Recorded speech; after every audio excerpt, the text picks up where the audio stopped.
If you had landed on Earth a really long time ago, about 1.5 billion years in the past, you wouldn't have recognized our planet. At that time, all the land was stuck together in one giant supercontinent called Nuna, which was surrounded by an endless ocean. But if you had stuck around, you would have witnessed a planetary-scale disaster, Nuna falling apart. But the most amazing thing is that apparently, when Nuna started breaking apart, it kicked off changes that made Earth a much better place for life. Scientists used to call this part of Earth's history the boring billion. It lasted from about 1.8 billion to 800 million years ago. Not much seemed to happen during that time, hence the name.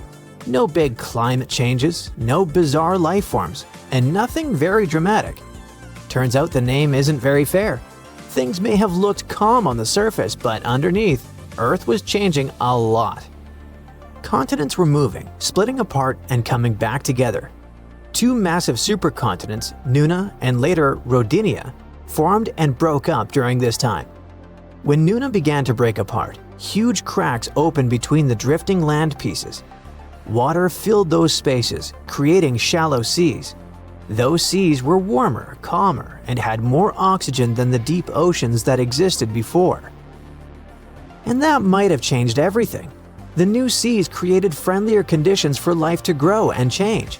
Scientists now think they may have helped early life become more complex.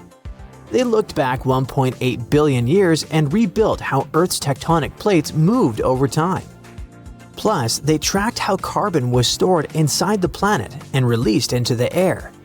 The researchers did this using a new advanced computer model that gave way more detail than they had ever had before.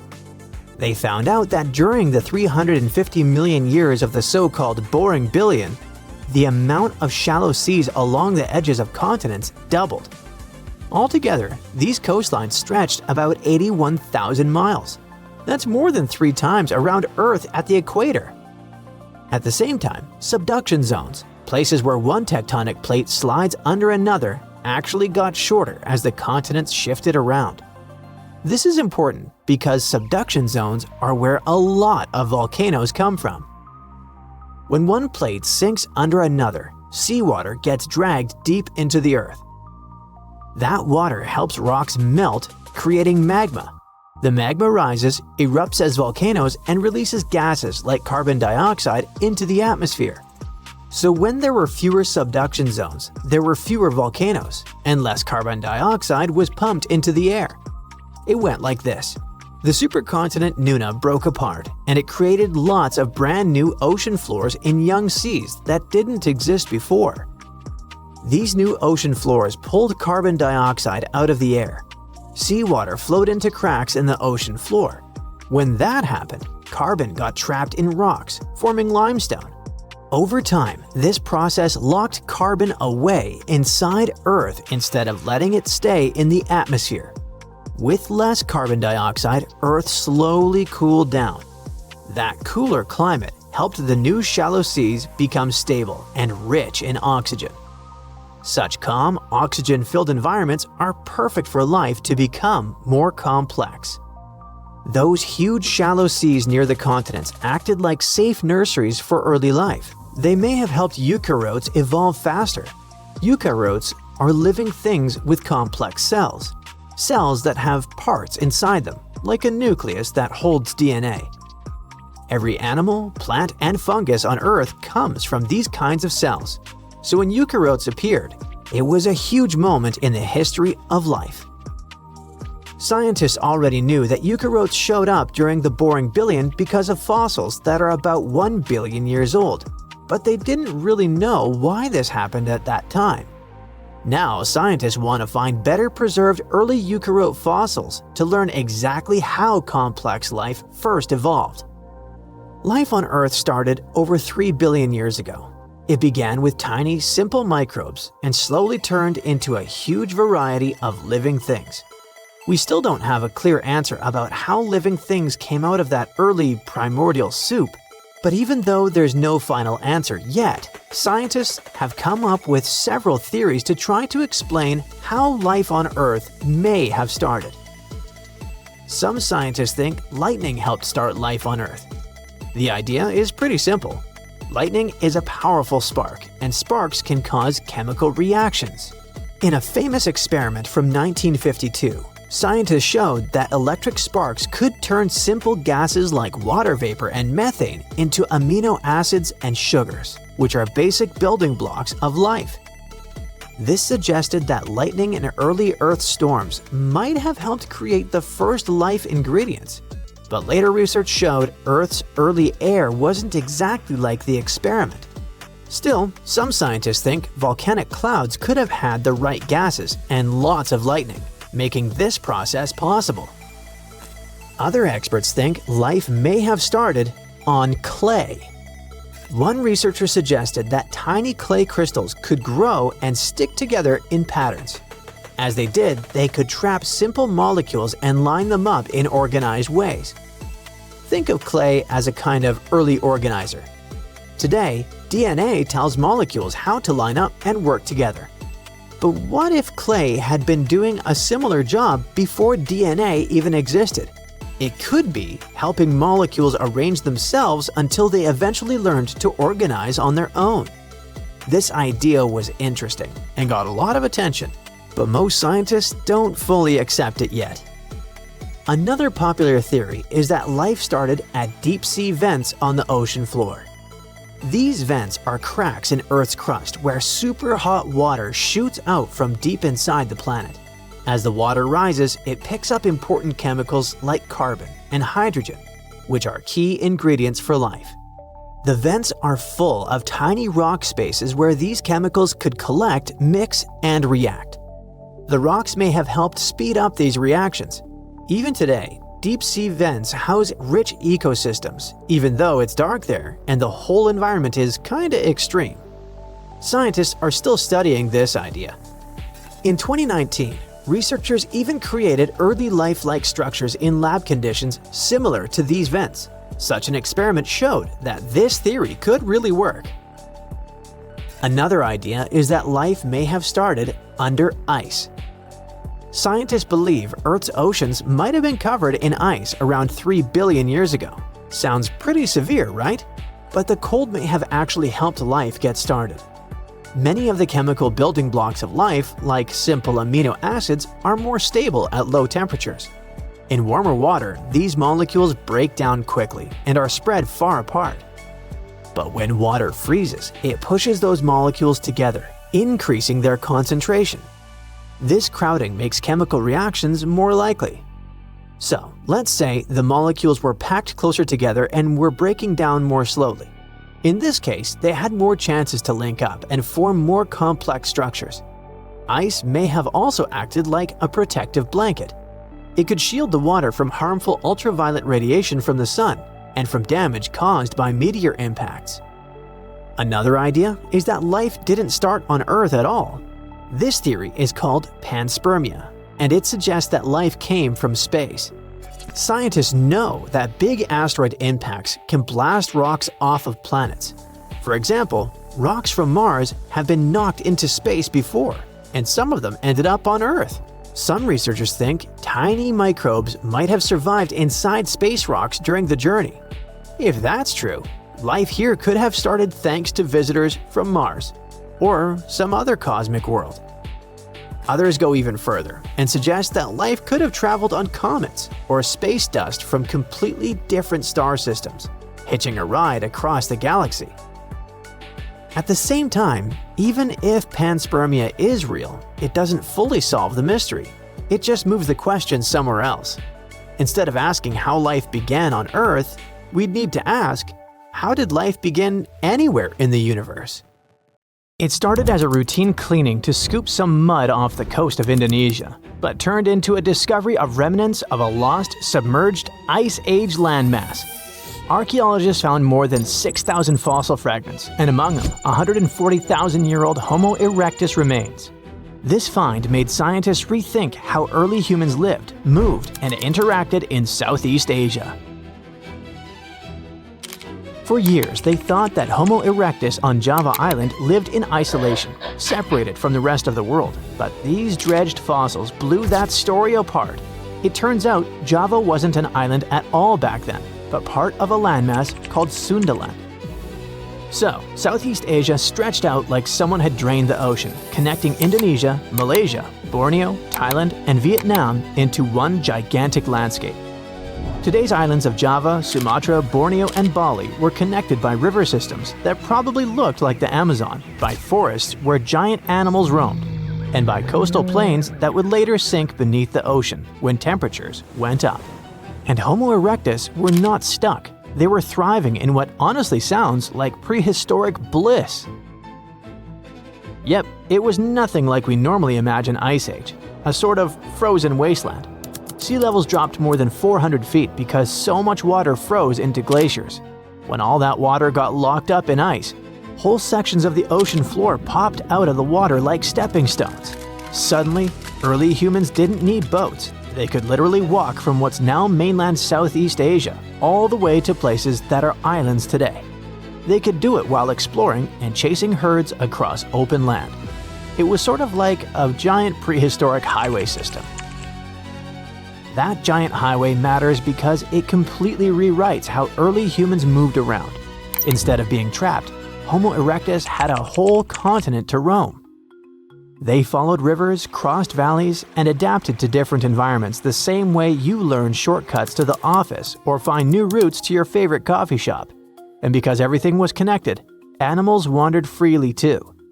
Tigers, elephants, supersized cows, and turtles the size of small cars. People followed these big animals. This among the fossils pulled from the Madura Strait, such as cut-marked turtle shells and cracked open bovid bones.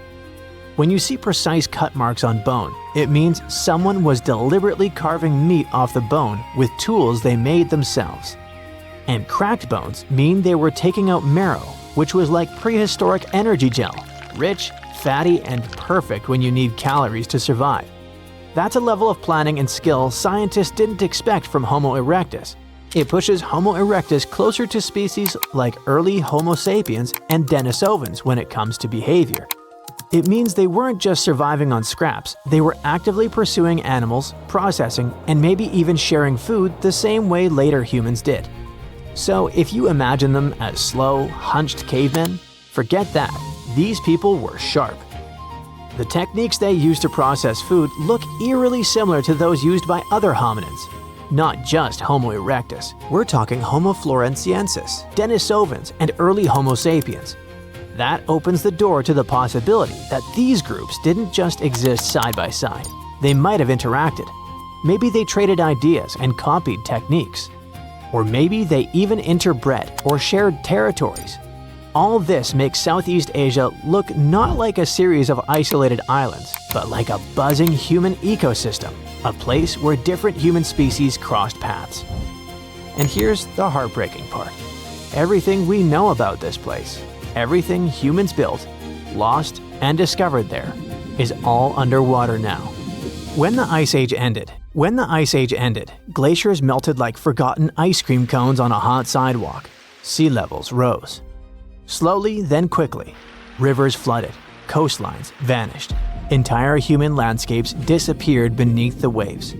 Sundaland drowned over thousands of years, and the people who lived there either adapted or moved to higher ground. Archaeologists now try to interpret what these people did, how they lived, and how many human species walked that land. Every time they pull together bone or artifact from the seabed, we get one step closer to rewriting everything we thought we knew about early human migration. And the new discovery could mean that Southeast Asia may have been just as important to human evolution as Africa, the Middle East, or Europe. Looks like Sundaland wasn't a side quest, but a real mixing zone, a place where humanity experimented, adapted, learned, and evolved. Unexpected finds like this one in Indonesia keep popping up around the world and surprising scientists. Farmers in China were hoping to scoop up bat droppings for natural fertilizers inside a narrow limestone cave.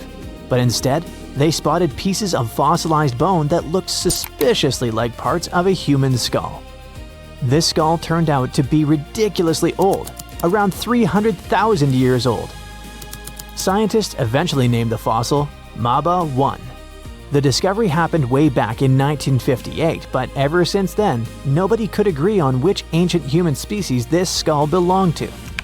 During the late Middle Pleistocene, the world was basically a crowded highway of different ancient human species wandering around. Or just maybe, Maba 1 came from a species we've never met before. The big issue was that researchers only found part of the skull, no jaw, no other bones.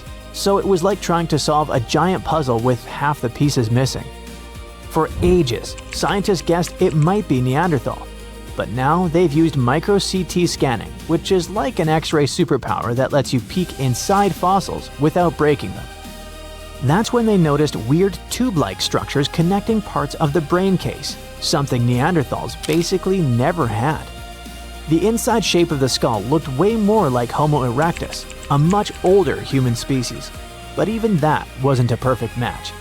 The skull's size and shape were closer to modern humans and Neanderthals, and it showed traits Homo erectus usually didn't have.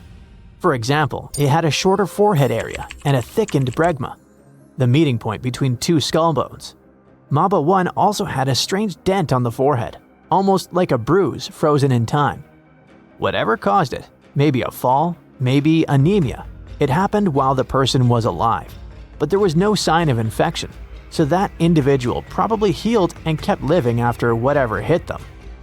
So Maba 1 doesn't match any known species perfectly, but it shares features with several and has a similar mystery fossil vibe as others found across Africa.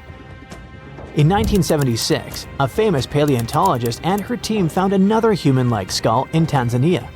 That skull had features that looked surprisingly similar to Homo sapiens, even though it was unbelievably old. Scientists think it may be one of the earliest examples of our species ever discovered. That means this skull could help solve one of science's biggest questions. When exactly did Homo sapiens first show up? The sediment layer where that skull was found goes all the way back to the Middle Pleistocene. That's way earlier than what old textbooks used to claim about when modern humans appeared. And then there's the skull that turned up in Zambia's Broken Hill ore mine. Miners literally stumbled on it, plus a few other bones, completely by accident. Scientists started calling it Rhodesian Man, and at first, everyone thought it might be the big missing link between Homo erectus and Homo sapiens.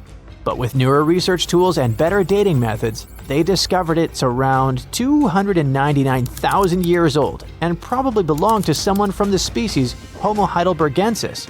Every new fossil acts like a missing puzzle piece on the giant chaotic story of human evolution. Each one helps scientists connect species that once seemed unrelated, redraw family trees, and rewrite chapters of our past we didn't even know were wrong. There's something creepy hiding in your saliva. Yes, right in your mouth. Picture a microscopic vampire that doesn't sparkle. Instead, it steals nutrients that wouldn't move out. The unsettling part is that this vampire microbe seems to be linked to gum disease, cystic fibrosis, and even antibiotic resistance. Not bad for something you'd need a powerful microscope just to see. Researchers in the US found a brand new life form, an ultra-small bacterium that can't survive on its own. It clings to other bacteria and drains them to stay alive. This thing is unnervingly simple. It has only about 700 genes, which is almost nothing in biological terms.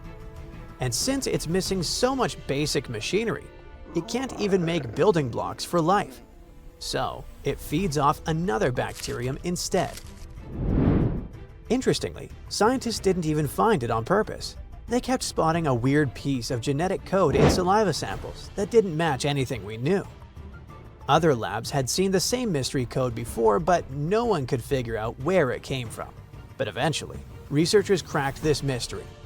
The code belonged to a tiny bacterium, hunting down a common mouth bacterium called Actinomyces. The newly discovered organism sticks to its outer surface and feeds off it, like a real parasite. Scientists have already seen bacteria infect other bacteria before, but this is the first one ever found that's completely dependent on its host. If it doesn't have a host, it won't survive. That's another reason why it has stayed hidden for so long. You can't grow it in a lab unless its bacterial victim is there too. Now, how does it all work? At first, the host bacterium can fight back. It puts up with these tiny parasites while they suck nutrients out of it. But over time, it gets weaker, and, eventually, it loses. Scientists still don't fully understand how this new vampire bacterium makes copies of itself or how it jumps from one bacterial victim to the next. But one thing really got their attention. When they looked at people with gum disease and cystic fibrosis, they found a lot of this parasite's DNA, way more than normal. We already knew that actinomyces plays a role in gum disease, but when this parasite shows up, things get worse. The infected bacteria became better at dodging white blood cells, which means your immune system has a harder time doing its job. The researchers also found that the host bacteria became more resistant to antibiotics, so now it's harder to get rid of them, even with medicine. The team wants to dig deeper into this creepy symbiosis. They're trying to figure out exactly how this parasite bacterium affects human health. Hopefully, once we understand it, it'll help doctors treat infections better. Even then, saliva won't stop surprising us, because it might actually be venomous. Before we dive into this shocking claim, a quick saliva reality check. So, spit does way more than just show up when you smell pizza. First off, saliva heals wounds fast. Have you ever noticed that a cut inside your mouth disappears way quicker than one on your arm?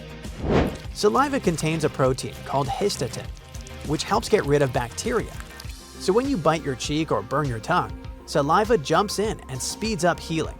It's like your mouth has its own built-in first aid kit. Now, here's a kinda gross fact. You make a lot of saliva. On average, adults produce about 20 ounces a day. And it's not constant. You make more when you see, smell, or even think about food. And you produce less when you're asleep, dehydrated, nervous, or anxious. Add it all up over a year and your mouth makes enough saliva to fill about 2 bathtubs. Congrats, I guess. Also, salivary stones are a real thing. They're just like kidney stones, but in your mouth. If calcium builds up in the tiny tube that transports saliva from your gland to your mouth, it can harden into a stone and block the flow. This happens more often in men and varies a lot from person to person. Some people just hold on to more minerals than others. Small stones can sometimes pass on their own, especially if you drink water, apply warm pressure, take anti-inflammatories, or even suck on a lemon to get saliva flowing. But bigger ones might need a medical procedure to break them up. Next, saliva is your main defense against cavities. Every time you eat, especially sweets, saliva helps sweep away food bits and sugar before bacteria can start eating through your teeth. Without saliva, all that stuff would just sit there, break down, and slowly rot your teeth. And finally, you need saliva to taste food. Taste buds can't do their job unless food molecules are first dissolved in saliva. Without saliva, everything would taste like cardboard. And now, what if I told you humans are going to become venomous one day? Would you believe me? Probably not, and for good reason. This won't happen, at least not anytime soon. But the creepy twist is that we do have the parts needed to make venom. New research shows that humans, along with all mammals and reptiles, have a shared genetic mechanism that can be used to produce venom. It's mostly linked to our salivary glands, so yes, spit again. Scientists think this could explain how venom has popped up again and again in evolution, more than 100 separate times, even in animals that started out totally harmless. One of the researchers put it like this: "We've already got all the building blocks. Evolution just hasn't flipped the switch for us yet." Venom in the mouth isn't rare in the animal world, by the way. Spiders have it. Snakes have it too. Even the slow loris, which is the only venomous primate, has it. And in every case, those venom glands started out as regular salivary glands, just like ours. Scientists knew that before, but this study finally explains how spit turns into poison at the molecular level. Venom seems to be one of nature's favorite reusable weapons. Different animals have totally different lifestyles and still use surprisingly similar venom parts. For example, some centipede venom ingredients also show up in snake venom. Now, instead of looking at the toxins themselves, which change fast and get more and more complicated, researchers focused on the support system behind venom. I mean those behind-the-scenes genes that don't make poison directly but kinda run the whole operation. We can think of them as factory workers. The scientists started with a well-studied pit viper and looked at which genes were linked to its venom system, and they found something unexpected. The same group of genes showed up all over the body in reptiles, birds, and mammals, including humans. Many of those genes help fold proteins correctly, which matters a lot when an animal is pumping out large amounts of venom. Human salivary glands are packed with the same types of genes. Saliva already makes tons of proteins, so the basic setup for venom is kinda already there. We even make a protein called kallikrein, which shows up in many venom systems. It's tough, flexible, and keeps working even when it mutates, which makes it perfect for evolution to mess with. One thing it does is drop blood pressure fast, which is not great when you're on the receiving end. The whole mechanism can actually explain why venom has evolved so many times. Evolution tweaks what's already available and tailors it to an animal's lifestyle. Some snakes use venom that shuts down the nervous system instantly. Others use venom that slowly crashes the circulatory system. The same species living in different environments use different venom recipes. A few mammals do use venom today. Vampire bats use toxic saliva to keep blood flowing while they feed. Shrews use venom to take down prey bigger than they should be able to handle. Platypuses use venom to fight rivals. But at the moment, humans don't need any of this. We have all the necessary tools to protect ourselves, and venom is expensive to make. It takes energy. So when animals stop needing it, evolution often gets rid of it. For example, some sea snakes still have leftover venom glands, but don't use them anymore because their diet has changed. But how would our lives change if we were venomous? Share your ideas in the comments below. So, check out this creature. What do you think this thing is? Is it a plant, an animal, or maybe even some kind of wild fungus? At first glance, this fossil could pass for any of those ancient life forms. And honestly, scientists have been scratching their heads over it for over 150 years. But now, it looks like we might finally be cracking the case on this unknown species discovery. A long time ago, during the Devonian period, plants were just starting to grow on land. The tallest trees were only a few feet high, and animals hadn't even evolved backbones yet. Back then, massive natural towers up to 26 feet tall and 3 feet wide, looking like branchless cylindrical tree trunks, were rising from the ground. Hey, what a contrast with trees back then. When scientists first discovered fossils of those towering organisms, they were totally confused, as these strange prehistoric creatures didn't look like anything they'd seen before. Some thought they were weird cone-bearing trees. Others guessed they might be underwater plants like giant seaweed or lichens, which are partnerships between fungi and algae. The mysterious objects received a name, Prototaxites. When scientists studied them up close, their internal structure reminded them of a bunch of different things. They couldn't believe a 20-foot-tall fungus or algae could be real, but that's what the fossils showed. Then most scientists decided that Prototaxites were giant fungi. But still, something didn't feel right about it. In 2007, they decided to finally get the Prototaxites mystery explained and ran a chemical test on the fossils. So they looked at the types of carbon inside them and compared them to regular plants from the same time. If Prototaxites were plants, the carbon ratios would match, but they didn't. That means Prototaxites weren't plants, and they receive carbon in a different way, not by photosynthesis, but probably more like fungi do. But then again, they look nothing like the mushrooms we know and love today. Prototaxites were giant, likely the largest living things on land at their time. And even if these strange prehistoric creatures were some fungi of their sort, then it's weird they don't have any living relatives today that would resemble them. So, if we put all this together, It looks like prototaxides are an entirely different and previously unknown life form that didn't leave any offspring. Now, prototaxides aren't the only unclassified organisms on Earth.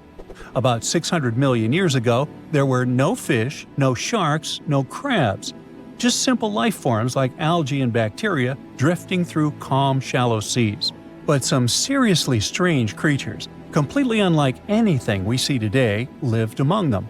They looked like underwater ferns, stood perfectly still, and absorbed nutrients straight from the water.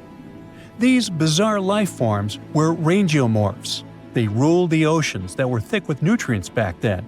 So rangeomorphs didn't need mouths, eyes, or muscles to survive and just soaked up whatever they needed. Some of them were as small as a finger, and others grew as tall as 6.5 feet. But as Earth entered the Cambrian period, the oceans became much more competitive. Fast-swimming creatures with limbs, eyes, and jaws showed up and ate the same food faster, and maybe even ate the rangeomorphs themselves. The chemistry of the oceans also started to shift, and the nutrient-rich waters became more like today's oceans, where food floats around in particles that active animals scoop up.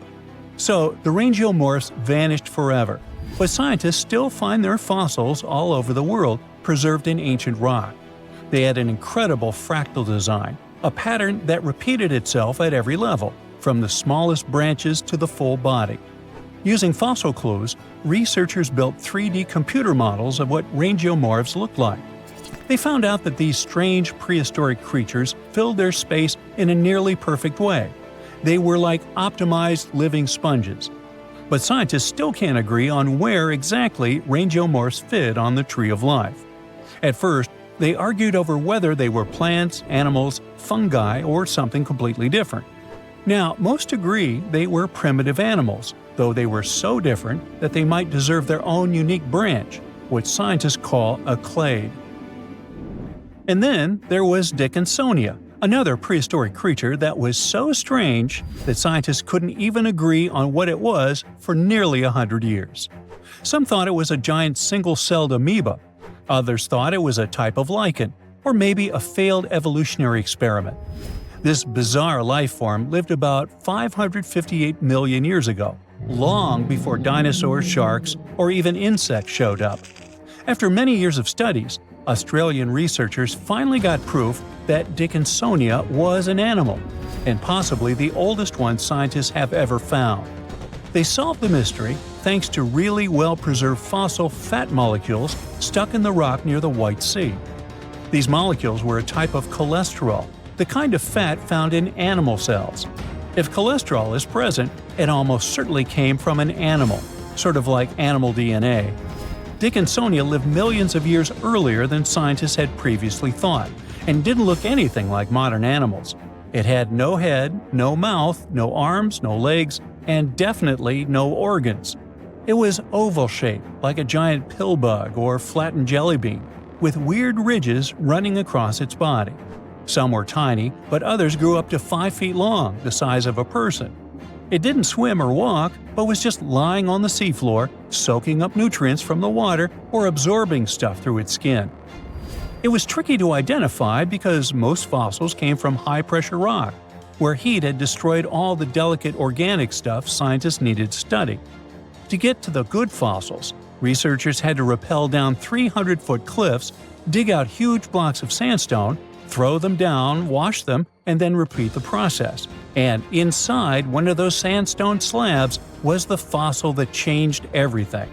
That helped finally confirm that Dickinsonia was an animal, which proves that complex animal life existed before the Cambrian diversification, where tons of new animals with bones, eyes, and limbs suddenly appeared. Scientists think the spot where they found these fossils might hold more clues about ancient life. For a long time, scientists had no clue what other group of ancient life forms, slime molds, were. These weird jelly-like blobs that pulse and ooze on rotten logs and forest floors aren't fungi like mushrooms, though people thought they were for years. It turns out they're more like amoebas, squishy, single-celled organisms that can move around. There are over 900 species of slime molds all over the world. You'll find them in soil, leaf litter, and especially on decaying wood. Scientists found them trapped in amber from 100 million years ago, and it looks just like modern slime molds. Scientists still know very little about how slime molds interact with other species, what role they play in ecosystems, or how they think without a brain, nerves, or a control center. But somehow, they can make decisions and adapt to their surroundings. It makes them a lot like social insects, like ants or bees, where no single bug is in charge, but the colony still works together as a smart group. Even without brains, scientists have trained slime molds to solve mazes just by responding to chemicals and learning from their environment. One way these organisms learn is through a process called habituation. It's sort of like how you get used to cold water after jumping in a lake, or stop noticing an annoying buzzing noise after a few minutes. That's your brain helping you tune out something harmless. Some slime molds can do this too. If they get in nasty conditions, like salty, dry, acidic environments or chemicals, they'll avoid them at first. But if there's food on the other side, they'll eventually get used to it and push their way through. And if you let slime mold go dormant and wake up a year later, it still remembers how to deal with salt. They even seem to be able to decide where to go based on where they found food in the past. With more and more unknown species discoveries, scientists can paint a better picture of Earth's biological past. Consider Lake Enigma. What a fitting name! It's already strange enough because it's not even supposed to exist. But now, we stumbled upon actual life deep beneath it. And this just might help NASA in their search for life in outer space. The lake lies deep in the icy heart of Antarctica, so it's not really a water pool like we're used to, more like a lake-like block of ice, or so we thought. Just recently, Italian scientists discovered a secret that had been buried for ages, an actual body of water, and in this water, life is thriving. Various microorganisms, and even some weird little hunters. Which is super weird, since Enigma sits in a remote and harsh corner of our planet, the northern Victoria Land in Antarctica. The entire South Pole is cold, but in this place, temperatures can plummet to a horrifying minus 41 degrees Fahrenheit, though on average it's around 7. Chilly. Like we said, this lake shouldn't even be there at all. Antarctica is technically the largest desert on Earth, even though it's covered in snow, because it's super dry. There are zero rains, truly little snowfall, and the sun barely evaporates anything. And even if there is some water, the insane winds make sure to dry everything out super quickly. Putting on our thinking caps, this lake should lose an unimaginable 7 million cubic feet of water every year. Yet, the water remains. Why? No one knows. Scientists say there could be something deep underground that refills it constantly. They just have no idea what that might be. Maybe deep underground rivers, melting ice, or something else entirely. But hence the name, the Enigma Lake. The block of ice, we mentioned, is permanent and super thick, at least 36 feet of it, and that's higher than a 3-story building. So researchers decided to check out if there's anything beneath it. They used a so-called ground-penetrating radar, a super smart echo detector for the ground. This radar sends invisible radio waves into the Earth. When they hit something underground, like rocks, water, or anything else, they bounce back to the device. By measuring how long it takes for the signal to return and how strong they are, we can determine the distance and what exactly the radar hit. That's how animals like bats, whales, and dolphins can see underwater. And we humans stole this cool nature idea to research buried structures and hidden caves. Scientists used this device all over the Enigma surface. This way, they were able to create an entire map of this under-ice world beneath. The water itself wasn't surprising. It's the unique ecosystem in it that shocked them. Unfortunately, no secret monsters or extraterrestrial secrets this time. But there are microorganisms there that may not exist anywhere else on Earth. Somehow, these creatures have managed to survive in complete isolation and extreme cold. It's not that we don't know these microorganisms, we've met them before, just not exactly like this. There are a couple groups hanging out down there. The first one is Bacteroidota. They love breaking down complex molecules, especially in your stomach, and help digest tough plant fibers. They mostly hang out inside us, but in the outside world, we might occasionally find them in soils and oceans. Then Actinobacteriota. Genius chemists among bacteria. They decompose organic materials and help the soil get healthier. They're also famous for producing antibiotics, so we owe a lot of our medicine to them. The third one is Pseudomonadota. These guys weren't a surprise. They're crazy adaptable. They can thrive pretty much anywhere, from soil to water to the human body. Some of them are good, helping plants grow and in nutrient cycles, but others can be opportunistic pathogens. Ooh, bad guys. But what is actually a surprise is that Lake Enigma has tons of passibacteria.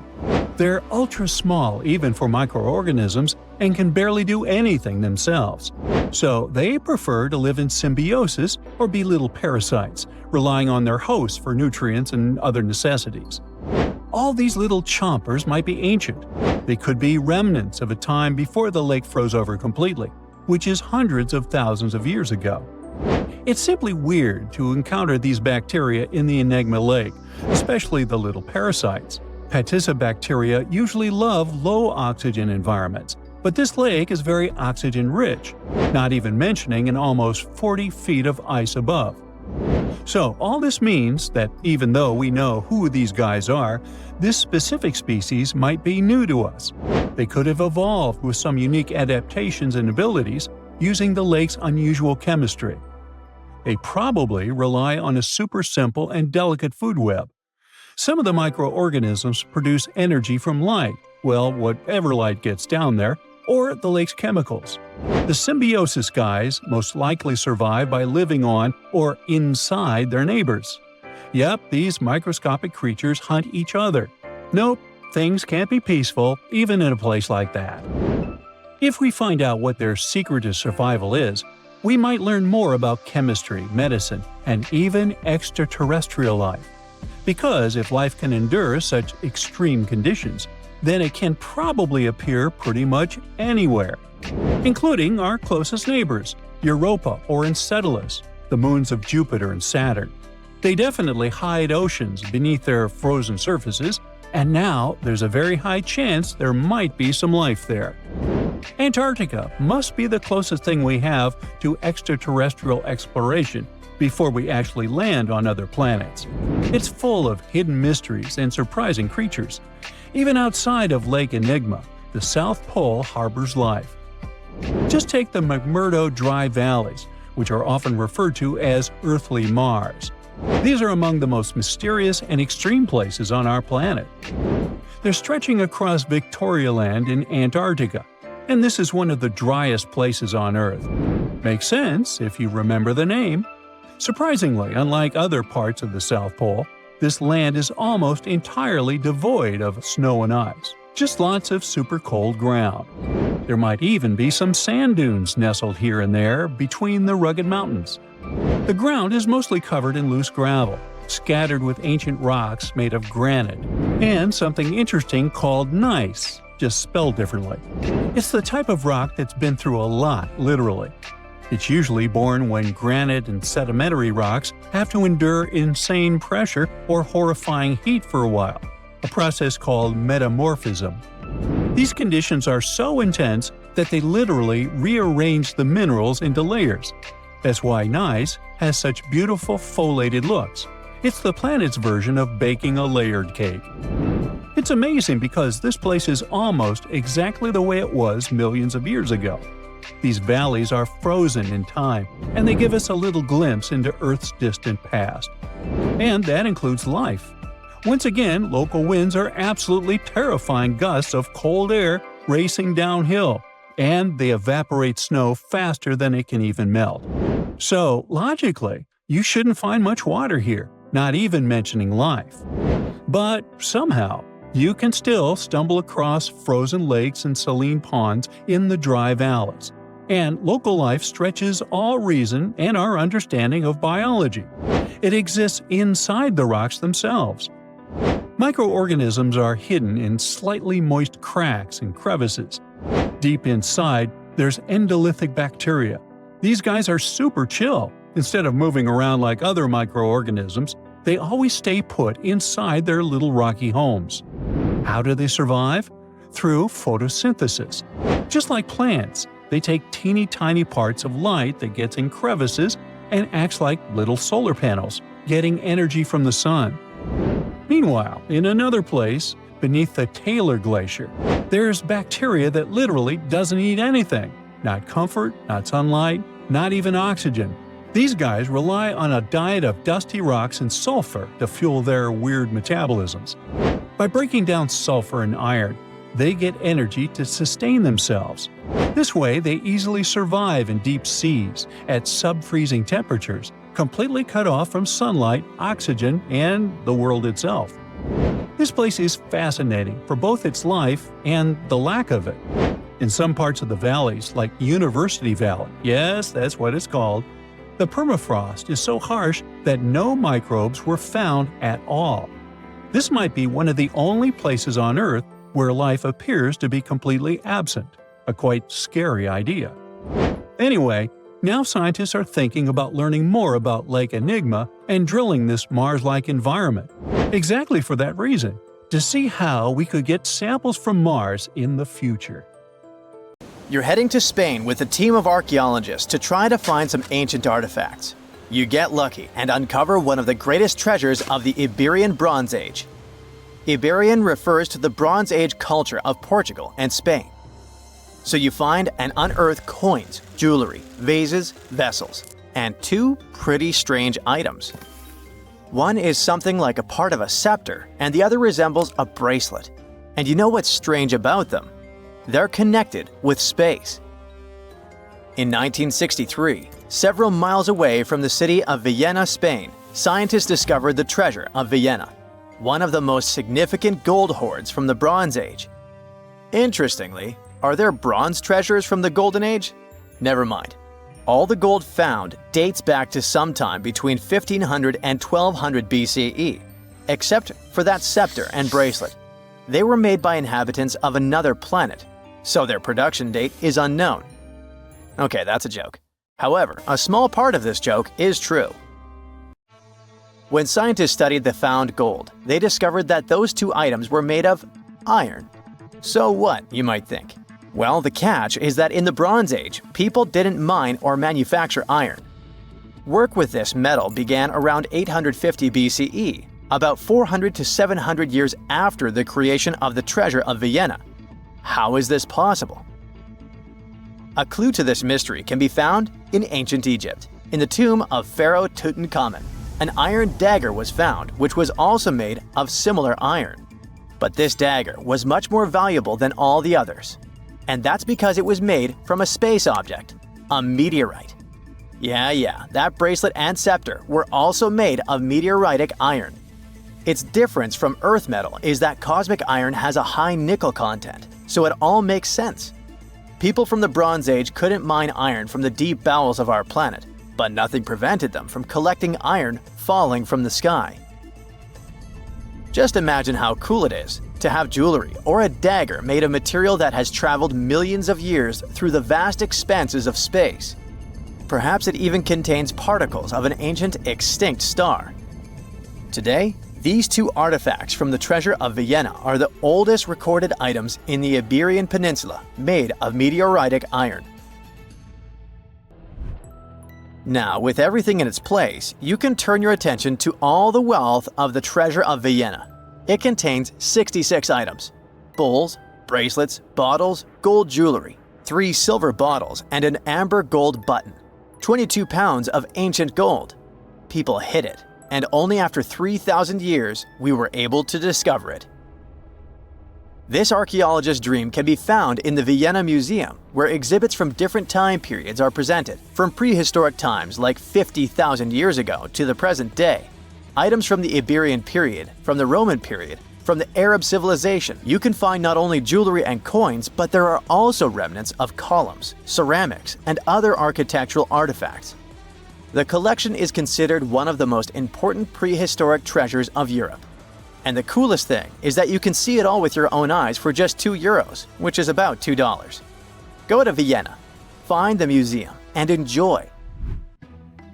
Hey buddy, I heard you have a metal detector. Could you help me find a hammer I left somewhere in the field? Your old farmer friend asks. You take a metal detector and go searching, but instead of a hammer, you find hundreds, even thousands of silver coins worth $2 million. You're so happy that the farmer lost that hammer, and now you're rich. Stop! Considering that this land belongs to the farmer, would you tell him about the find or take it with you? In reality, neither of these options happened. In 1992, Eric Laws was helping a farmer search for a lost hammer in a field near Hoxne, Suffolk, England. The metal detector stumbled upon a hidden treasure, a huge one. There were silver spoons, gold jewelry, more than 500 gold coins, and about 14,000 silver ones. Eric Laws accidentally discovered the largest collection of gold and silver from the late Roman period in Britain. Unfortunately, or perhaps fortunately, he and the farmer didn't receive the treasure. It's now in the British Museum. Let's move away from the farmer's field to somewhere on the Mediterranean coast. Imagine you're a scuba diver. There was a strong storm yesterday, but now with the water calm, you dive in and discover the seabed covered with gold dinars. This story happened in 2015. The coins which the storm brought to the shore might have been minted even before the First Crusade that started in 1096. This collection is one of the most impressive archaeological finds in the world. All these treasures surely can make the heads of those who find them spin, but they end up in a museum. And that's a good thing, because such wealth can drive a person crazy. A metal detector and a diving suit helped people discover ancient treasures. What's next? How about a dog? Yes, it could be perhaps a great replacement for a metal detector, by the way. So in 2013, two people were walking their dog in Northern California on their property. Suddenly, they discovered a rusty can filled with coins minted from 1847 to 1894. There were about 1,500 coins, and they all were gold. Another chance for a carefree, rich future? Not this time. The find caused a lot of controversy among specialists. There was one version, according to which these coins could have been stolen from the US Mint. But later, the US Mint debunked this suggestion as they'd never had this gold in their storage. Anyway, it's interesting what the point was in hiding it all in someone else's yard. Some thief risked their freedom and life to get rich. When they succeeded, they just hid the coins as if they never existed. What a strange deal. Coins, jewelry, meteorite items, it's all cool. But let's end our video with something grand and epic. Archaeologists were conducting research near the Mediterranean coast of Egypt and discovered a treasure trove inside a sunken temple and sanctuary. Despite the waves, earthquakes, and seawater, the massive find was preserved in a not bad condition. The temple was built a very long time ago and collapsed in the middle of the 2nd century BCE. It was an important structure in ancient Egypt. People considered this place holy. Pharaohs came to the temple to seek help from the higher powers of Egyptian mythology to obtain titles for their rule. Titles of kings of the universe. For many people, this place was like the center of the universe, and now it lies forgotten on the seabed, almost ruined. Time spares nothing. Researchers found out the temple had been part of an ancient port city. A long time ago, an earthquake occurred in this area and destroyed the city. Tidal waves softened the ground and dragged the town into the Mediterranean Sea. While studying the temple, scientists found many secret treasures there: silver ceremonial instruments, gold jewelry, and alabaster vessels. In past times, people used them to store perfumes or greasy ointments called unguents. Perhaps in ancient Egypt, they weren't bad in the field of cosmetology. Near the temple, archaeologists discovered a Greek sanctuary. Apparently, the Greeks living in Egypt or coming here on business wanted to pay tribute to Aphrodite, so they created a small building in her honor. In that place, archaeologists found bronze and ceramic artifacts from different cultures. Scientists found out that the Greeks had permission to trade in the Egyptian city, and even be its residents. It seems pharaohs living around 600 BCE were favorable to the Greeks. The profession of an archaeologist is very exciting. But what would you do if you found some ancient treasure? Before answering this question, find out what law applies to such finds in your country. Consider now Enceladus, Saturn's icy moon, one of the most promising places to look for life outside Earth. Scientists have just detected the last one of the 6 necessary ingredients for its formation – phosphorus. This rarest element has been discovered in an ocean on Enceladus. This rare element helps make the soil fertile on Earth. But the concentration of this mineral in the hidden seas on the distant moon might be from 100 to 1,000 times greater than in the oceans of our home planet. It might be because Enceladus' ocean is rich in carbonates, just like soda water, and this soda water is likely to dissolve the phosphates in the moon's rocks. The new discovery also suggests that on other icy moons of Saturn, like Titan, the waters may be loaded with phosphorus too. Why are scientists so excited about this mineral? Well, phosphates, which are compounds that contain phosphorus, are crucial components of life on Earth. DNA, RNA, and cell membranes contain them. But among those 6 elements required for life, which are carbon, hydrogen, nitrogen, oxygen, phosphorus, and sulfur, phosphorus is the least common. In 2004, the Cassini space probe entered the dust from the second outermost ring of Saturn, called the E-ring.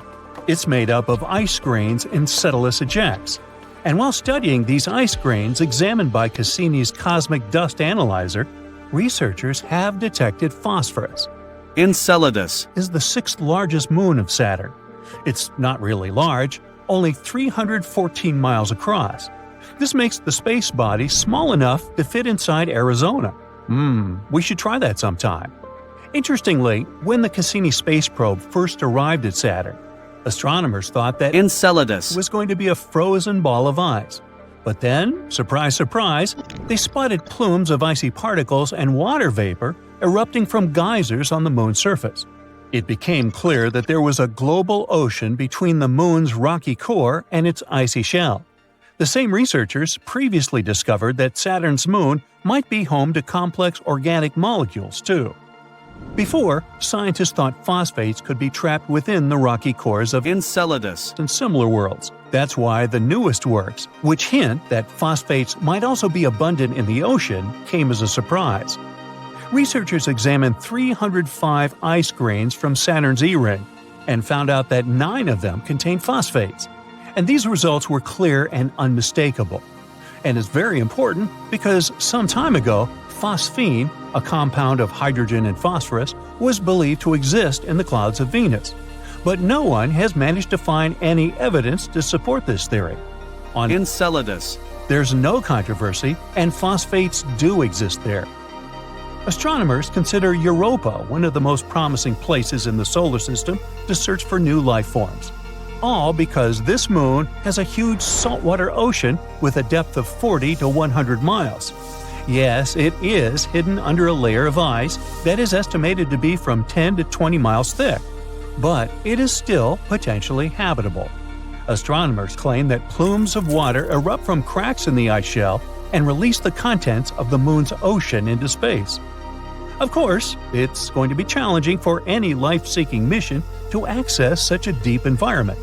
On the bright side, as we are, scientists already have some evidence that there are way shallower pools that probably lie much closer to the surface of the moon. They might be located even less than 1 mile under the ice. And there are 2 great things about this news. First of all, it boosts the odds of life existing on Europa.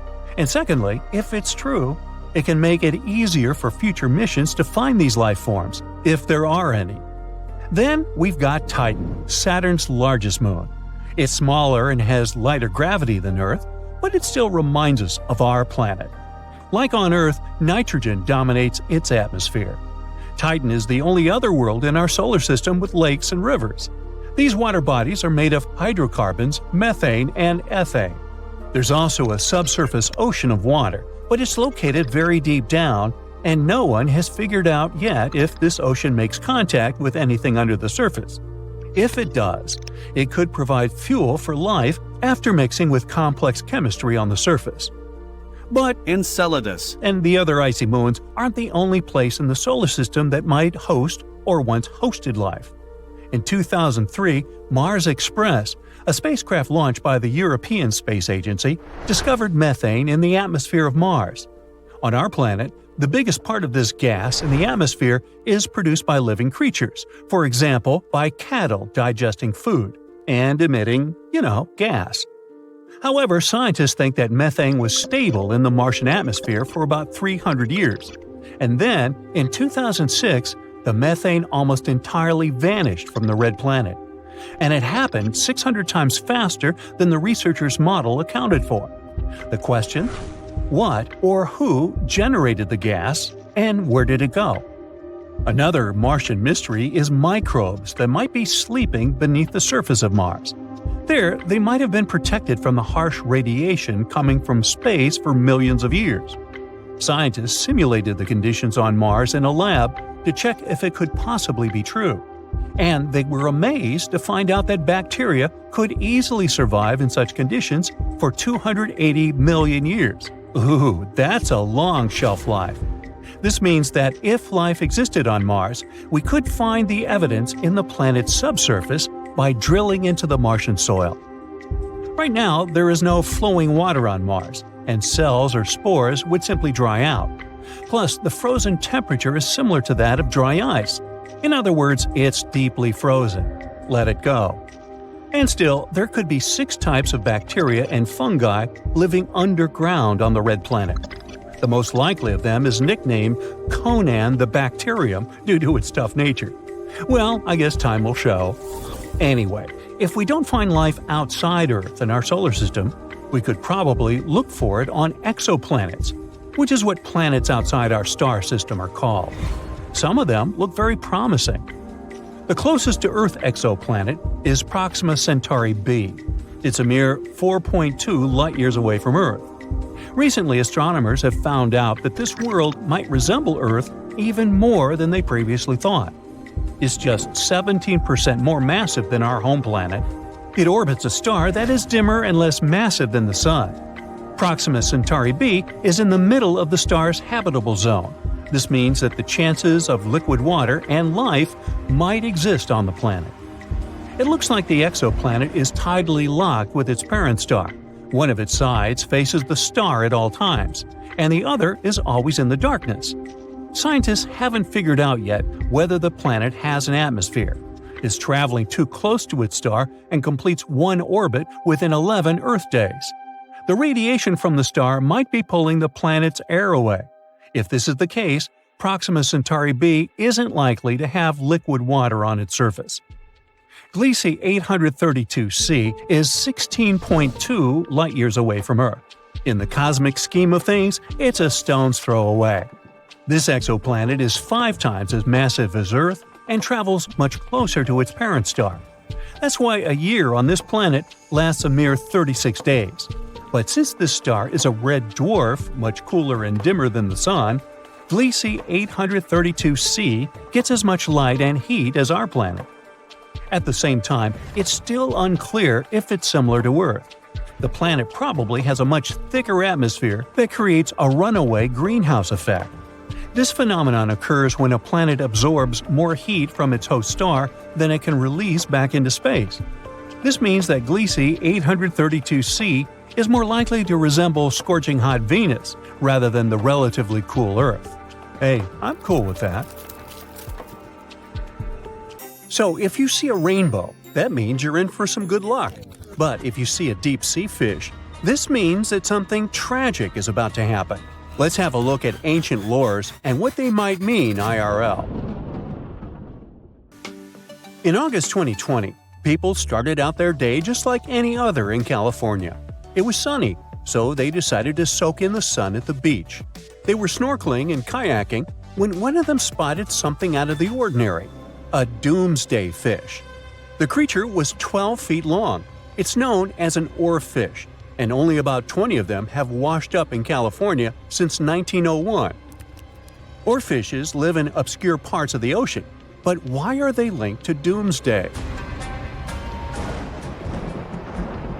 Japanese folklore says they are harbingers of disaster. These creatures were once thought to be sea serpents, and they are known as the messenger of the beautiful palace at the bottom of the ocean. The thing is, they only left the beautiful palace to warn humans about a disaster. That's why they're mainly known as bad omens. And when you see one, you can expect to see a tsunami or an earthquake right after. Even oceanographers confirm that this is a famous association. Now here's where it gets weird. The oarfish washed up near San Diego shores on the 10th of August. And then, on the 12th of August, a magnitude 4.4 earthquake hit Los Angeles. That's not the first time it happened. In 2011, in Japan, about 20 oarfishes were found stranded on the beaches and coastlines of Tehuco. Right after that, a magnitude 9 earthquake and tsunami hit the city. Something similar happened in the Philippines. On February 8, 2017, an oarfish was seen. 2 days later, a magnitude 6.7 earthquake struck the city and its nearby provinces. Sure, there is no way to prove both events are connected. The Seismological Society of America is adamant in saying that this is pure superstition.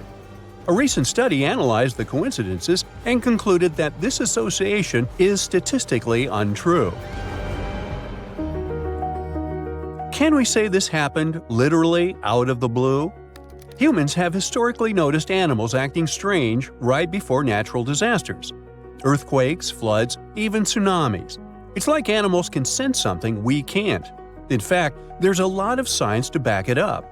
Studies show that animals can detect subtle environmental changes, like shifts in the Earth's electromagnetic field or infrasonic sounds, things humans wouldn't notice. This happens because most animals have a wider hearing range than humans and have extra sensitive senses that help them detect gases emitted from the Earth. This theory got famous after the tragic tsunami that destroyed several cities and villages in Indonesia back in 2004. Most man-made warning systems shut down and didn't serve their role of warning humans about the disaster. Sensors were out of action due to maintenance, while other coastal areas simply didn't have any tsunami warning systems. Terrible timing, I know. Still, minutes and hours before the 30-foot wave hit the city, some animals sensed the danger and fled. Eyewitnesses say that elephants ran for higher ground, while flamingos abandoned their low nesting areas and dogs refused to go outdoors. A local reported that he saw a herd of buffalo turning their ears toward the sea and then stampeded to the top of a hill. A lot of the people that survived the tsunami used animals as their warning systems. Now, this is not the first time humans have relied on animals to save their lives. The first official account of when it happened dates back to 373 BCE. I wasn't around then, but the Greek historian Euclides reports how the local population saw rats, weasels, and snakes running from the town before a massive earthquake hit. So what exactly is it that animals can sense that humans can't? To find that out, scientists put biologging tags on cows, sheep, and dogs living in Italy. For about half a year, they tracked the animals. During this time, official statistics recorded over 18,000 quakes in the region. The most shocking information was that animals began to change their behaviors up to 20 hours before an earthquake. Before an earthquake, something called positive holes happen. It's an electric charge that flows from the crust up to the surface of the Earth. They can change the air molecules above where they appear, and animals can pick up on them. There's also evidence that animals might sense changes in groundwater. Before earthquakes, the stress in fault lines can release radon gas, which could alter the chemistry of groundwater. Animals that rely on it might detect these changes and react. Birds are also super sensitive to shifts in the Earth's magnetic field, which can change just before a quake. Another research happened near Mount Etna. Located in Sicily, Italy, it's one of the most active volcanoes on the planet. In 2002, a massive eruption wiped out a ski lift, 2 hotels, and a series of shops located near Etna. So, over the past years, a group of researchers decided to track goats living next to Etna. Their big aha moment came in 2012, when the goats started to act erratically 6 hours before Etna started to spew lava. These researchers were able to retrospectively predict around 7 disasters over the course of 2 years, all thanks to these goats. Back in 2014, a group of scientists studying golden-winged warblers in Tennessee noticed something odd. The birds had taken a detour from their customary breeding grounds. These little birds flew 435 miles from the Cumberland Mountains, where they had just arrived after flying over 3,000 miles from South America. Right after the birds left, a series of more than 80 tornadoes struck the area, causing over $1 billion in damage. What these birds did is something scientists call an evacuation migration. They sensed the tornadoes coming from over 250 miles away. Infrasound is a big disaster giveaway. Storms and tornadoes make very strong infrasounds that can travel thousands of miles from the storm. Now, infrasounds are low-range frequencies, anything ranging below 20 Hz. With our normal set of human ears, we would never hear this. We have an average hearing that ranges from 20 Hz to 20,000 Hz. That means you can hear something like a very, very low bass note or as loud as the buzzing of a mosquito right next to your ear. An elephant's hearing range can reach below 20 Hz. This would make elephants expert at detecting disasters. Scientists also think that detecting infrasound is what helps birds dodge storms when they must cross the ocean. You see, the Pacific Ocean is known to not be at all passive. Although courageous humans venture to cross it, they're usually met with severe storms and conditions that their satellite instruments sometimes can't detect. Meanwhile, there's an ongoing project from France's National Museum of Natural History that is tracking more than 100 birds on their annual crossing over the Pacific. With the help of the International Space Station, they're trying to understand how these little creatures respond to natural hazards en route. But not everyone's convinced. Some scientists argue that while animals might be sensitive to environmental shifts, predicting disasters based on their behavior is too risky. The U.S. Geological Survey has pointed out that many reported cases of unusual animal behavior before disasters are anecdotal, meaning stories and reports, and large-scale studies have yet to prove a direct link. Although humans don't have these super capabilities of predicting disasters, we have some things that might help us. Notice this. The next time you're in a place where lightning is going to hit, your hair will give a sign. If it stands on end, this means that lightning is aimed toward your beautiful person and is about to hit you. So run, find shelter, get inside a house. That's the best you can do in a situation like this.